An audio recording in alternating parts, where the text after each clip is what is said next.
Baik, bismillahirrahmanirrahim. Assalamualaikum warahmatullahi wabarakatuh. Halo teman-teman, semuanya yang teman-teman yang ada di rumah, bapak ibu yang saya hormati.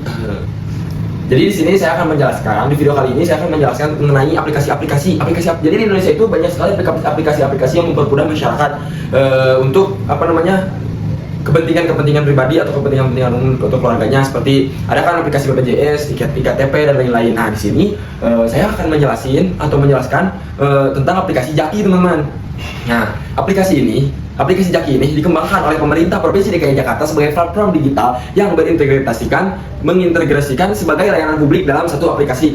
Nah, melalui Jaki, masyarakat dapat mengakses informasi kota, menyampaikan pengaduan, serta memanfaatkan berbagai layanan publik secara lebih mudah melalui smartphone. Jadi kita nggak usah susah-susah langsung nyamperin lah gitu ke kantor-kantor. Jadi kita bisa langsung ke aplikasi Jaki. Nah, dalam video ini saya akan menganalisis aplikasi Jaki.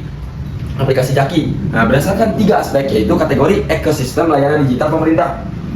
Kemudian yang kedua, dampak nyata atau manfaat layanan. Yang ketiga, opini kritis mengenai apakah layanan ini masih sebatas e-government atau sudah mencapai digital government.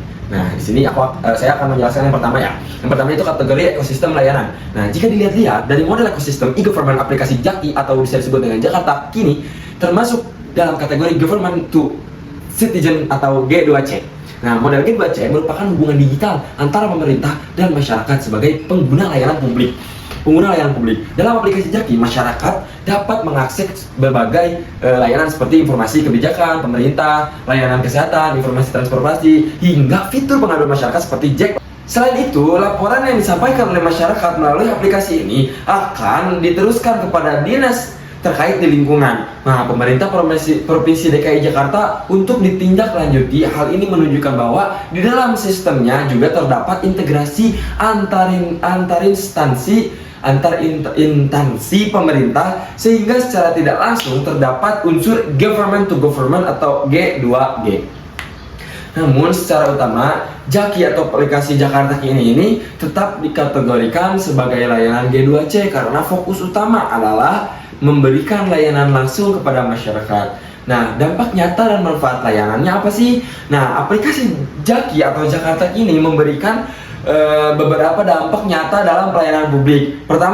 Yang pertama, aplikasi ini mempermudah akses masyarakat terhadap pelayanan pemerintah. Dengan adanya Jaki, masyarakat tidak perlu datang langsung ke kantor seperti yang saya bilang tadi. Yang pertama, ke kantor pemerintah untuk menyampaikan keluhan atau mendapat informasi. Kedua, meningkatkan kecepatan respon pemerintah terhadap permasalahan kota. Layanan yang dikirim ke masyarakat dapat langsung diteruskan ke dinas terkait sehingga penanganannya menjadi lebih cepat dan lebih terkoordinasi. Yang ketiga, meningkatkan transparansi informasi publik. Jadi transparansi gitu ya. Melalui aplikasi ini masyarakat dapat memperoleh berbagai informasi mengenai kondisi kota, kebijakan pemerintah, hingga informasi darurat seperti banjir atau kondisi lingkungan.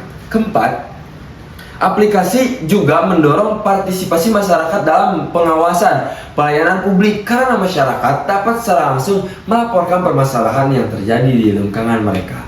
Nah, yang ketiga ada opini kritis e-government atau digital governance. Nah, jika dianalisis secara kritis, aplikasi Jaki atau Jakarta kini dapat dikatakan berada pada tahap transisi antara e-government dan digital government. Nah, maksudnya apa? Dalam konsep e-government, teknologi digunakan oleh pemerintah untuk menyediakan layanan publik secara digital dan meningkatkan efisiensi pelayanan. Jaki jelas memenuhi konsep ini karena berbagai layanan pemerintah telah diintegrasikan dalam satu platform digital. Namun, dalam konsep digital governance, teknologi tidak hanya digunakan untuk pelayanan, tetapi juga untuk menciptakan kolaborasi antar pemerintah dan masyarakat dalam proses pengambilan keputusan dan pengelolaan kebijakan. Dalam beberapa aspek, Jaki sudah mengarah ke digital governance karena adanya fitur pelaporan masyarakat yang memungkinkan warga berpartisipasi aktif dalam menyampaikan masalah di lingkungan mereka. Namun, secara keseluruhan, layanan ini masih lebih dominan sebagai e-government karena partisipasi masyarakatnya itu masih pada pelaporan atau pengaduan dan belum sepenuhnya terintegrasi dalam proses pengambilan keputusan kebijakan secara digital. Nah, Sebagai kesimpulan, aplikasi Jaki Jakarta atau Jakarta ini merupakan inovasi layanan digital dari pemerintah informasi DKI Jakarta yang bertujuan meningkatkan kualitas pelayanan publik melalui teknologi. Nah, aplikasi ini termasuk juga model government to citizen, memberikan berbagai manfaat seperti kemudahan akses layanan, peningkatan transparansi, serta partisipasi masyarakat dalam pengawasan pelayanan publik. Namun demikian, secara kritis, aplikasi ini masih berada pada tahap e-government, meskipun telah menunjukkan potensi untuk berkembang menuju digital governance di masa depan. Mungkin kurang-kurangnya mohon maaf bila ada kata atau yang salah, itu datanya dari saya. Wassalamualaikum warahmatullahi wabarakatuh.